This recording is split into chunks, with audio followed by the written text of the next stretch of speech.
horrible, and not just horrible, but it was just making a mockery. And to see Harry just sit there and smiling and grinning with her, it just says a lot about how he feels about his family. I think his book that's going to be coming out in January called Spare is going to indulge us and let us know what the ins and outs of his personal experience growing up around his family will be like, because I truly believe this young man is living in denial. He's living under some sort of rock. He doesn't understand that, this is rich people's problems, right? You guys have the media at your disposal. I also enjoyed the fact that Meghan and Harry tried to drum up as much support for themselves by bringing in friends and childhood friends and things like that. Now, a lot of these people that they have that are voicing their opinions on them, saying how special Harry and Meghan are and how they are. These people just want to be recognized. A lot of these people are just trying to get their name out there and to be able to say, look, see, I know Harry and Meghan. Then there was this scene with her old teacher from her primary school days. Now, just so you understand something, most people who have actually had struggle, who have actually had parents that were divorced, and those parents didn't talk to each other and they were at odds and they were always fighting and always at each other's neck. You don't have this kind of stability, right? She is in this family with her mom, with her dad. She's seeing her dad after school. Her friends even attest to this. She's saying all these things about how hard her life was, but she went to the same primary school for 10 years. She claims here that, she went there for 10 years. I don't know too many people that go to nice schools like Immaculate Heart and stay, in the same school for 10 years that have had such a hard life. I'm not buying that part. And I'm sorry that my face is in the sun. But guess what, guys? So Harry and Meghan showed their love story. They showed how they got, how they met on Instagram, how everything panned out for them. It was one big love fest of Harry and Meghan showing off their extravagant lifestyle, their beautiful Montecito home, which, by the way, guys, is absolutely stunning. And they just go on this whirlwind tour talking about themselves for the first 40 minutes. And then when they start getting into bashing the monarchy and what it stands for and what it represents and how, they didn't feel protected and so on and so forth, the major takeaway was that even though, yes, I understand Harry's insecurities, is the main fact that he is a part of that royal family. He's witnessed that whole, the media storm and everything with his sister-in-law, Kate Middleton. Where was he protecting her when she was getting called Weighty Katie and all the things that she went through? Now, I'm one of those people, I believe that, yes, racism exists. There's no doubt about it. Come on.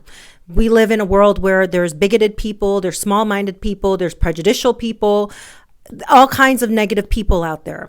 But let's just call it what it is. Harry has not figured out how to move on past the paparazzi.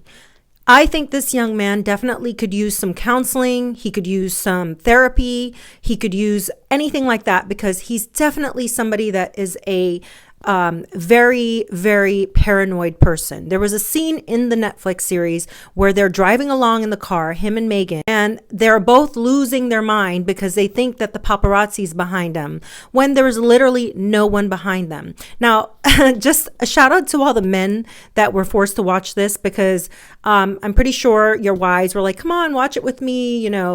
I had my husband, put his 2 set of eyes on it and just tell me his input. I didn't have him watch the whole thing. God knows he said this was like suffering to make him watch any of this. He just wanted to turn it off. But he did indulge me and watch maybe 20 minutes of it to just kind of gain insight. And he said, I didn't really need to watch this, my dear, because you could see narcissistic people from a mile away.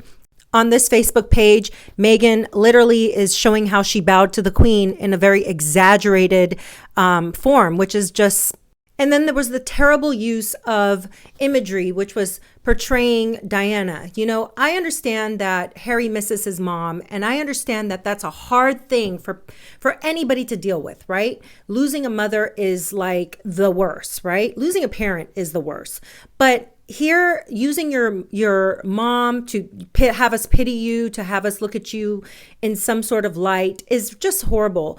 And then to say you're protecting your children and you don't want them in the media, but you are putting them in the media. And it's strange to me that this young lady would say she knew nothing about the royals. Absolutely nothing. She has no concept of the royal family. But right here, it says, in this really historical family, those are her words. She knew this family was special. She knew this family was royals. She knew so much that she's acting like so perfect and innocent, like she didn't know anything about. But I will give it to her for, showing herself in this very vulnerable light, like she's suffering. God, guys, look at the crown molding in this house, all right?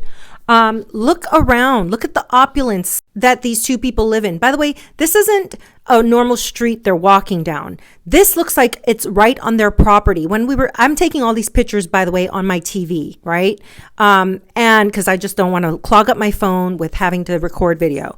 Now, she's walking around her property, right? And right here it says, let people have a bit more of a glimpse into what's happening and also who we are. These people want to paint a narrative about themselves. I'm telling you, real humanitarians, right?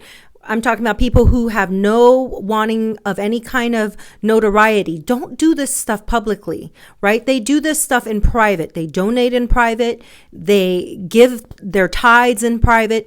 Anyone who's wanting this much glorification for what they're doing, I'm sorry. You're just not getting my sympathy. Tyler Perry reveals Meghan Markle went quietly out of her way. If it's so quiet, then why are you talking about it, Tyler Perry? Did she set you up to this? I mean, why would you even talk about, she went to find baby formula for a family during the... I mean, it's just like the stories and stuff that these people want to paint. It's just ridiculous. Here's another great point that I'd like to make. I made this point in an earlier video about 2 months back when the Queen had passed, right? Or 3 months back. Time seems to be flying. But Meghan demonstrated similar behavior to Princess Diana. This is on the Royal Meg Facebook page, guys, which, by the way, is a huge fan club of Meghan Markle. So if you're not a fan, don't go there because you will just lose your mind at the love and adoration that people have for Meghan Markle. I have no problems. I subscribe to that page because I just, it's great to get two perspectives and to just see what other people think of a person.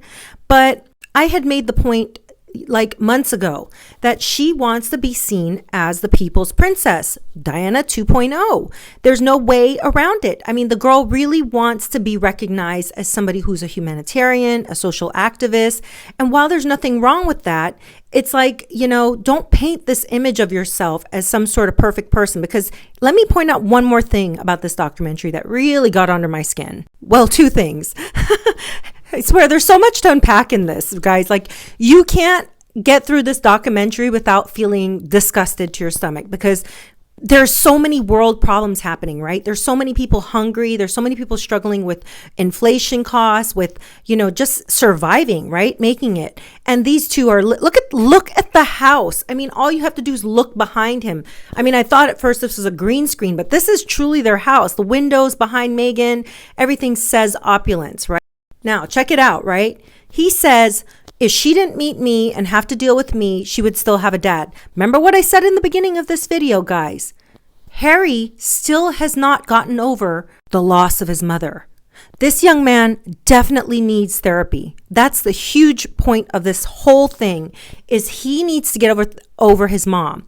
He told Meghan, your dad, if he's talking to the paparazzi, that's going to be horrible and you've got to tell him to stop, right? So could you imagine, to Meghan's surprise, somebody who literally said to her teacher in grade school, I want to be rich and famous one day, being told, we cannot exploit ourselves and we can't have paparazzi because I'm still so traumatized by my mom's passing that I'm not going to allow it, right? So she probably had to drop her dad like a hot ton of bricks, all right? Because Harry here said, I don't like the fact that he's even talking to the media. Now, Meghan did point out in the documentary that they did reach out to her dad and they attempted to talk to him, but he never got back to them, which I don't buy for a second, okay? I truly believe there's something more insidious to this, that they're just trying to make it sound like they did put forth the best effort. Well, what's stopping you guys now? What's stopping you now? It's like, girl, your dad's passing away. He's not doing well. It's clear he's very ill. And you are not even trying to let him meet his grandchildren, who are only live, according to different, royal people that talk about this, 40, 50 minutes away from them in California. And the worst part, this is the part that really shook me the most, right? Dad's sorry he hurt Meghan. That's an actual story headline. Guys, try to remember this man not only was involved in his daughter's life, paid for her education, supported her. I mean, there's so many family. I wish I had that much family footage of me and my dad. I don't even think I have one video on earth of me and my dad. And I'm close to my dad, but we just weren't vain like that, right? Taking family photos and videos and constantly, capturing everything. Her dad obviously loved her and cared about her, right? She had a camera. She was recording her dad. She's all up in her dad's life. And now all of a sudden you just drop your dad. Like, what does that say about you, right?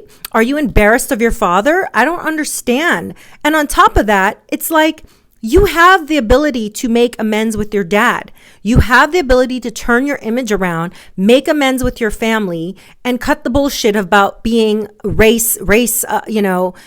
somebody hates you because of your race. It's not true. It's just not true. They don't like you because you're a nasty person and you drop every single person that's close to you or that have helped you along the way. I don't know anyone in this world that have succeeded by cutting off people that have been there for them along the way. Oh, yes. And here's the last part, because I definitely have been talking very long here. But most people didn't treat me like a black woman. Now, I saw another lady do this here on YouTube and on TikTok talking about the race thing, right? And let's just be clear. Lighter skinned women do get different treatment than darker skinned women. I am a mixed race woman myself. I'm not white, but I'm definitely black and mixed with other things. And I could tell you it's a very hard place to be because you don't fit in with just quite anyone. People don't want to accept you as easily, right? Because they're like, you're not one of us. You're not one of us. You're not white enough and you're definitely not dark enough. So I get that, right? But here's the thing. From the time you're a little girl in America, if your mom didn't tell you that if you have an ounce of fucking black in you, you are considered black, then your mom didn't do well by you, because that's the way the world is. You are seen as black if you have even an ounce of black. All right. So I hope Meghan can understand that, even though she says because they made it such an issue when I went to the UK, that's what, it took her by surprise that, wow, race really was an issue. So wait, you're meaning to tell me in America, which is kind of racist in itself, you never had a person mention anything about your race? She did say in the documentary or in the docuseries that her mom did get called the N-word once when they were leaving the Hollywood Bowl after a concert that they went to. So I think she knew that race is a very, very underlying part of our history, right? That people still live in this very bigoted mindset. That she wasn't going to go there to the whitest family in the UK, right? The whitest of white. I mean, these people's bloodline is so white that, just look at Charles, all right? And I hate to sound shady there, but look at Charles. Rather, look at Charles and Camilla. I mean, these people they're not the most attractive people in the world. I mean, by my standards. By your standards, they could be the most beautiful people, and I'm okay with that. But they are known to marry into their family, meaning their cousins, relatives, people that have been long line of their relatives. So it's not like their bloodline mixed very much, lady. And you thought you were going to come there with an African-American mother and, just think that it was just going to be like, oh, they're just going to accept me as a white girl. I don't know exactly what you were trying to do, Meghan. I think you really needed to hire a really good PR person because I'll tell you, cutting ties with your own family, not having anyone show up to your own wedding, talking about social issues in a family that has been known to be anointed by God, and their job was just to be quiet and not really have any party affiliation, just kind of be regal and not really voice opinions and ruffle too many feathers. To come in there and think you were going to somehow change the monarchy overnight is just absurd to me. It's absurd. And as I've said in my last videos, I am happy that they've had their children and they're content in their life and they're living their best life. Nobody wants to see people suffer in this world. If you're a person that likes seeing people suffer, just go ahead and jump out of my page, because I don't wish bad for anyone. All right. I don't care who you are. You could be Kim Kardashian. You could be Lady Gaga. You could be anybody, anywhere, anyone.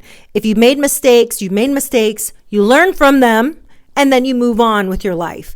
These two clearly are not going to move on anytime soon, and they're going to continue with their blatant disrespect for their own families, right? And painting this image of themselves like some sort of heroes to mankind, that they stepped up to the monarchy. Anyways, you guys have a blessed day, and please subscribe to my channel for more videos like these.